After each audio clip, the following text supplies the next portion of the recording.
براءة من الله ورسوله إلى الذين عاهدتم من المشركين فسيحوا في الأرض 4 أشهر واعلموا أنكم غير معجز الله وأن الله مخزي الكافرين.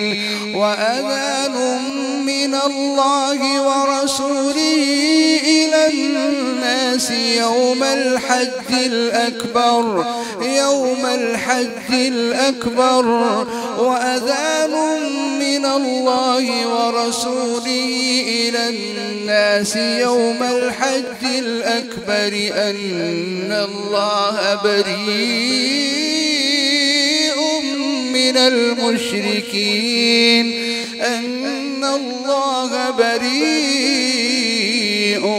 من المشركين ورسوله فإن تبتم فهو خير لكم وإن توليتم فاعلموا أنكم غير معجز الله وبشر الذين كفروا بعذاب أليم. إلا الذين عاهدتم من المشركين ثم لم ينقصوكم شيئا ولم يظاهروا عليكم أحدا فأتموا إليهم عهدهم إلى مدتهم إن الله يحب المتقين. فإذا انسلخ الأشهر الحرم فاقتلوا المشركين حيث وجدتموهم وخذوهم واحصروهم واقعدوا لهم كل مرصد فإن تابوا وأقاموا الصلاة وآتوا الزكاة فخلوا سبيلهم إن الله غفور رحيم. وإن أحد من المشركين استجارك فأجره حتى يسمع كلام الله ثم أبلغه مأمنه ذلك بأنهم قوم لا يعلمون. الحمد لله رب العالمين الرحمن الرحيم مالك يوم الدين إياك نعبد وإياك نستعين اهدنا الصراط المستقيم صراط الذين أنعمت عليهم غير المغضوب عليهم ولا الضالين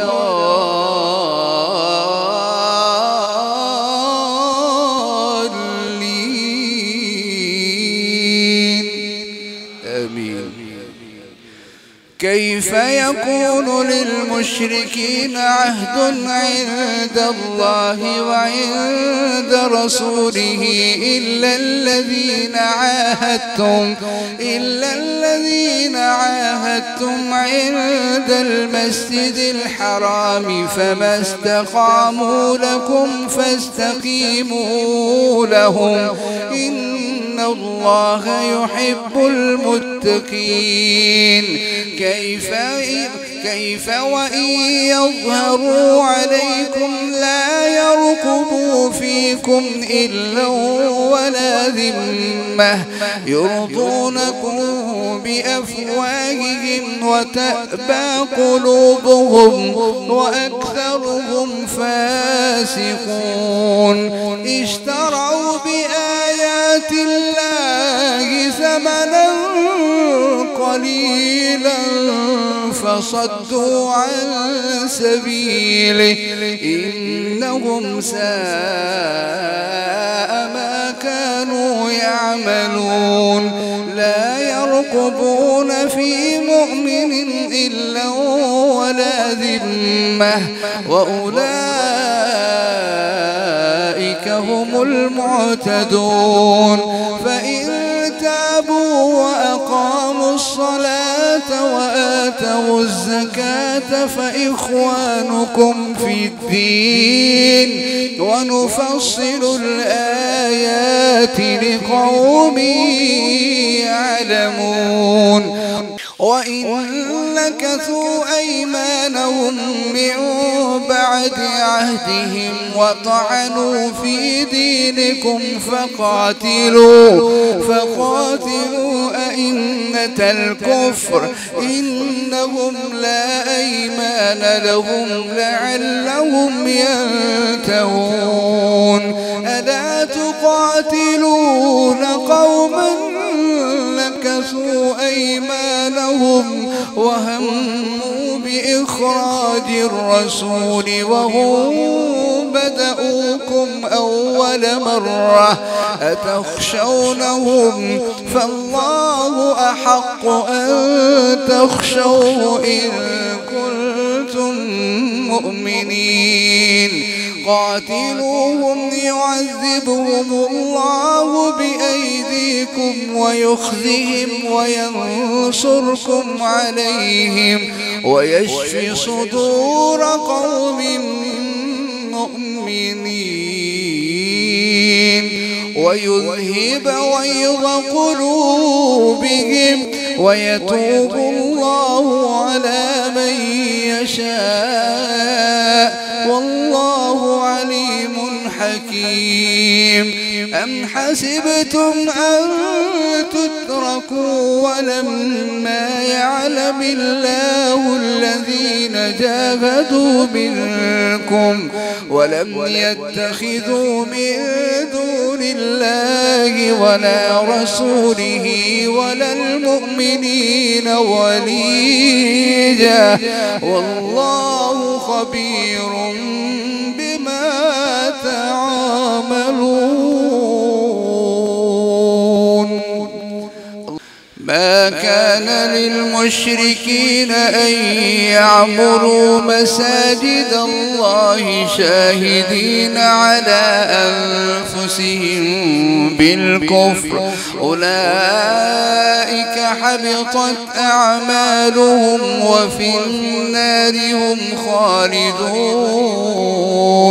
إنما يعمر مساجد الله من آمن بالله واليوم الآخر وأقام الصلاة وآتى الزكاة ولم يخش إلا الله فعسى أولئك وأقام الصلاة وآتى الزكاة ولم يخش إلا الله فعسى أولئك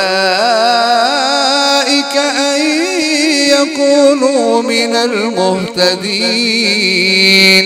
أجعلتم سقاية الحاج وعمارة المسجد الحرام كمن آمن بالله واليوم الآخر وجاهد في سبيل الله لا يستوون عند الله والله لا يهدي القوم الظالمين. الذين آمنوا وهاجروا وجاهدوا في سبيل الله بأموالهم وأنفسهم أعظم درجة عند الله وأولئك هم الفائزون. يبشرهم ربهم برحمة منه ورضوان وجنات جنات لهم فيها نعيم مقيم خالدين فيها أبدا إن الله عنده أجر عظيم. يا أيها الذين آمنوا لا تتخذوا آباءكم وإخوانكم أولياء إن استحبوا الكفر. يا أيها الذين آمنوا لا تتخذوا آباءكم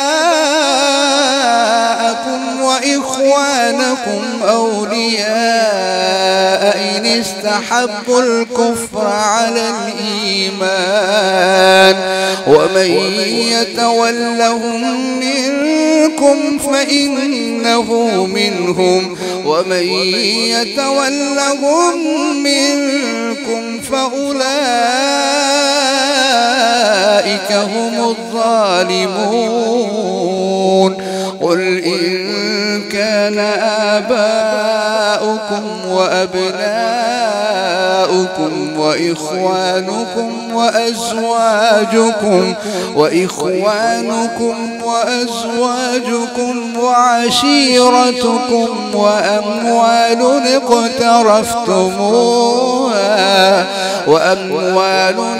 اقترفتموها وتجارة تخشون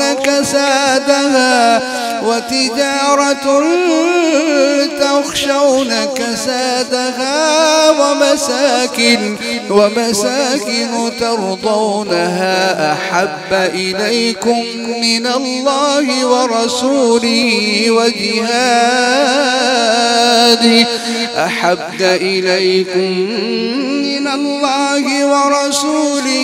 وجهاد في سبيله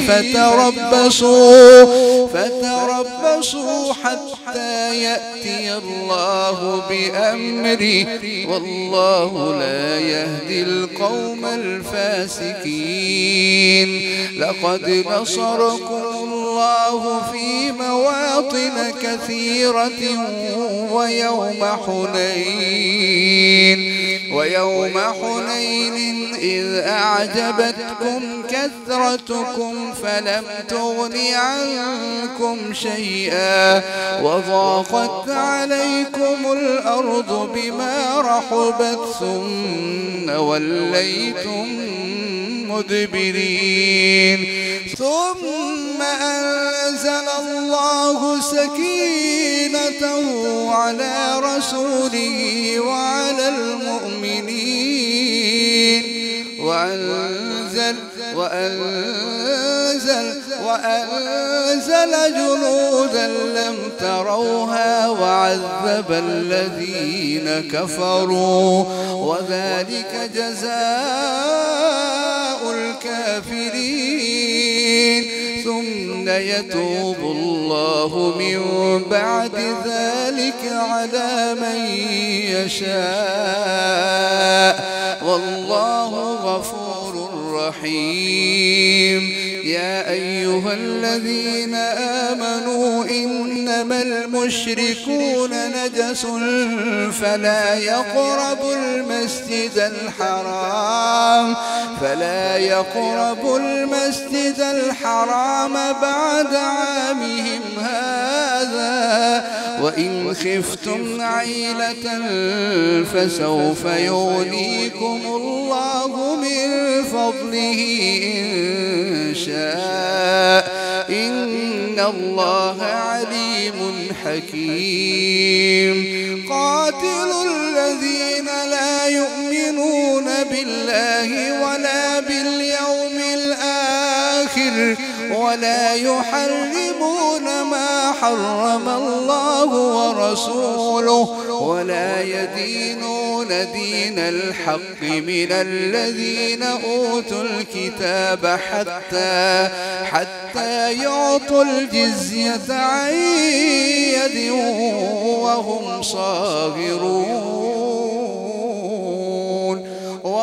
وقالت اليهود عزير ابن الله وقالت النصارى المسيح ابن الله ذلك قولهم بأفواههم يضاهئون قول الذين كفروا من قبل قاتلهم الله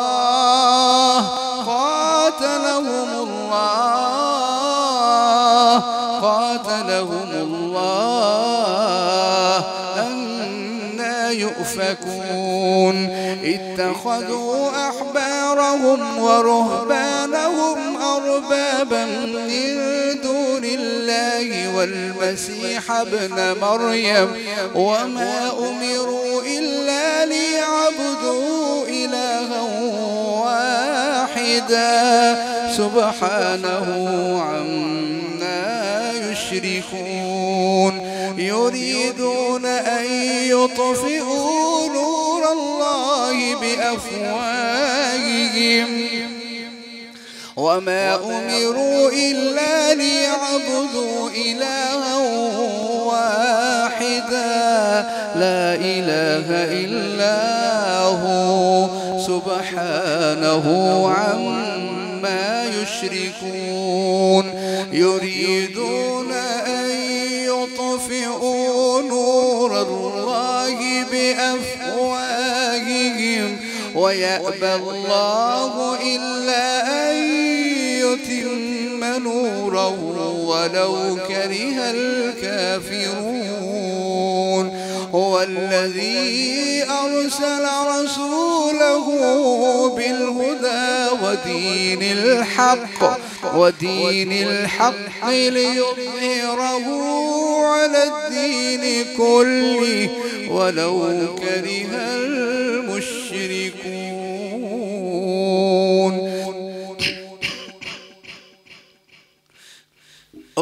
يا أيها الذين آمنوا إن كثيرا من الأحبار والرهبان ليأكلون أموال الناس بالباطل ويصدون عن سبيل الله والذين يكنزون الذهب والفضة ولا ينفقونها في سبيل الله فبشرهم بعذاب أليم يوم يحمى عليها في نار جهنم فتكوى بها جباههم وجنوبهم وظهورهم هذا ما كنزتم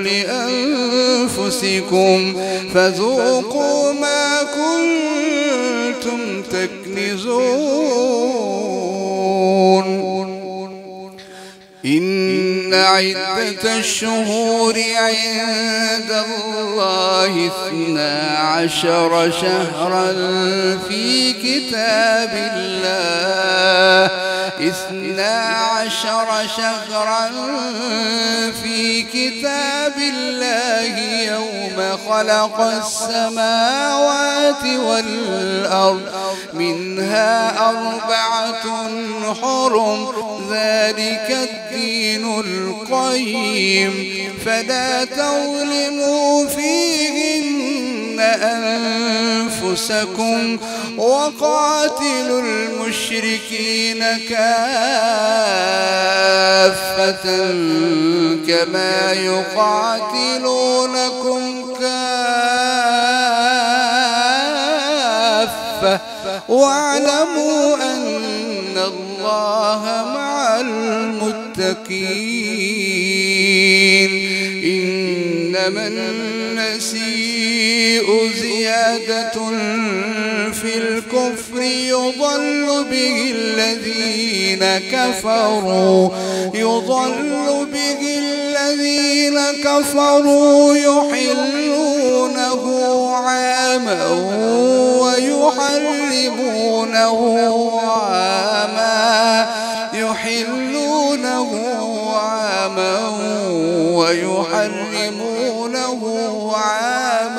ليواطئوا ليواطئوا عدة ما حرم الله فيحلوا ما حرم الله. زين لهم سوء أعمالهم والله لا يهدي القوم الكافرين.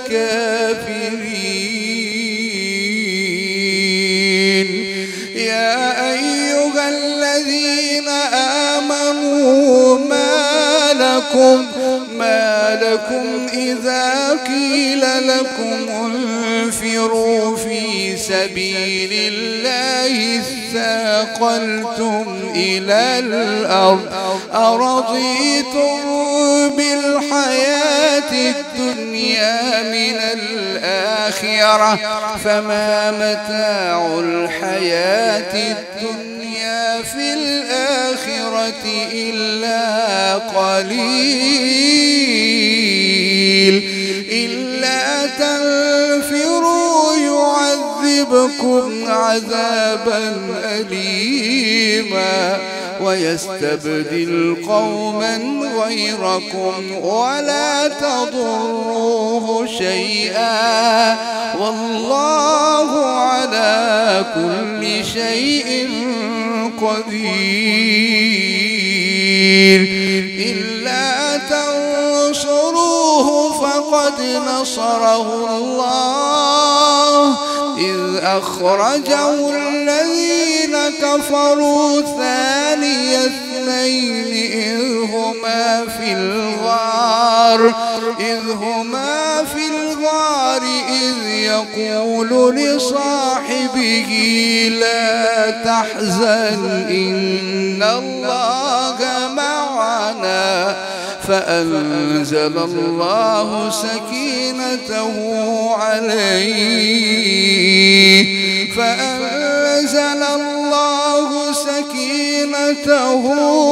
عليه وأيده بجنود لم تروها وجعل كلمة الذين كفروا السفلى وكلمة الله هي العليا والله عزيز حكيم.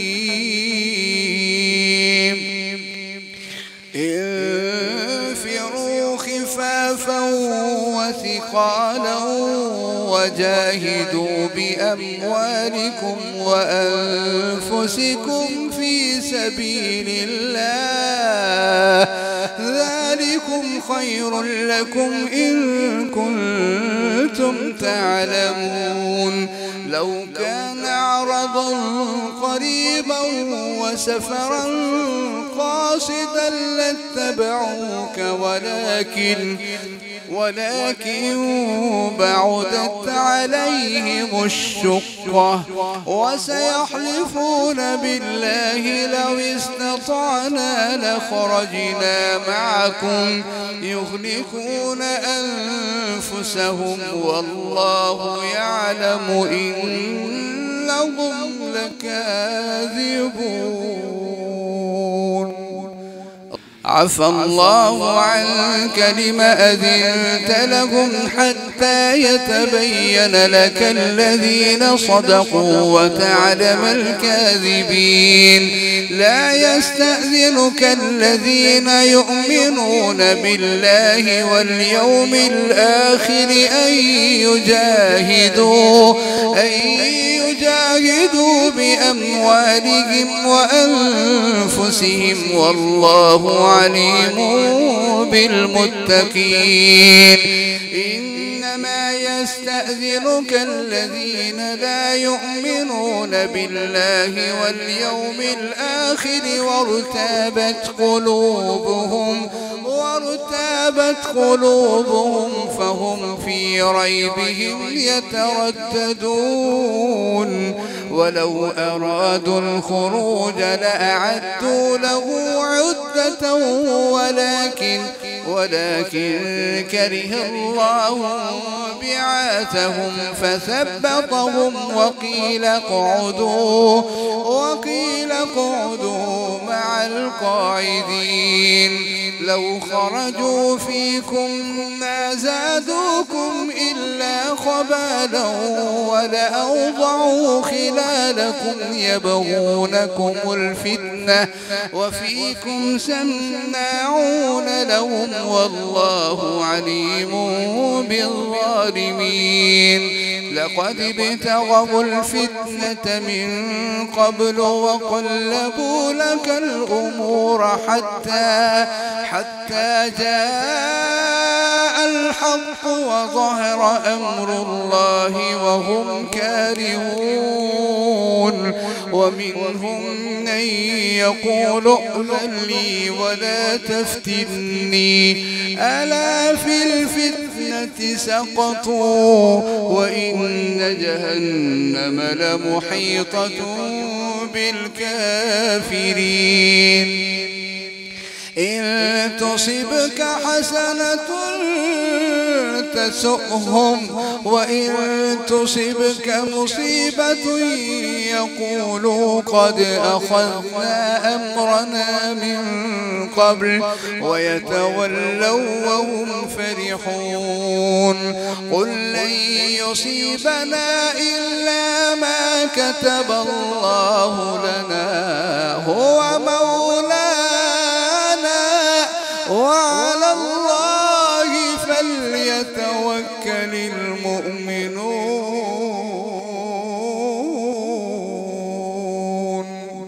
الله أكبر قل هل تربصون بنا إلا إحدى الحسنيين ونحن نتربص بكم أن يصيبكم الله بعذاب من عنده أو بأيدينا فتربصوا إنا معكم متربصون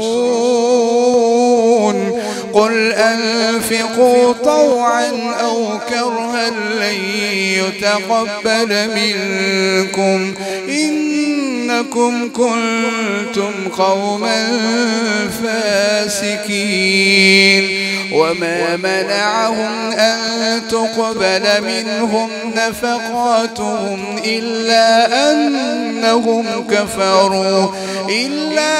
أنهم كفروا بالله وبرسوله ولا يأتون الصلاة إلا وهم كسالى ولا ينفقون إلا وهم كارهون فلا تعجبك أموالهم ولا أولادهم إنما يريد الله ليعذبهم بها في الحياة الدنيا وتزهق أنفسهم وهم كافرون ويحلفون بالله إنهم لمنكم وما هم منكم ولكنهم قوم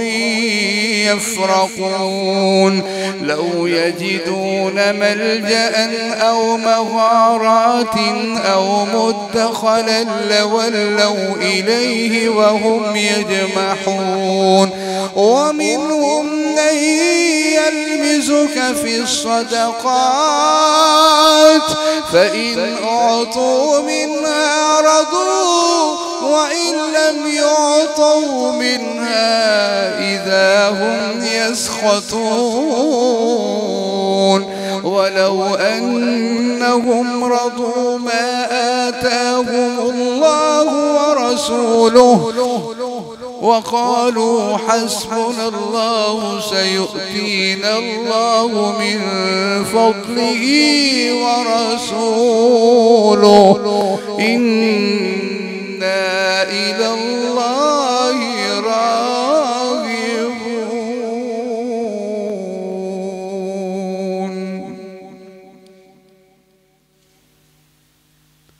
الله أكبر.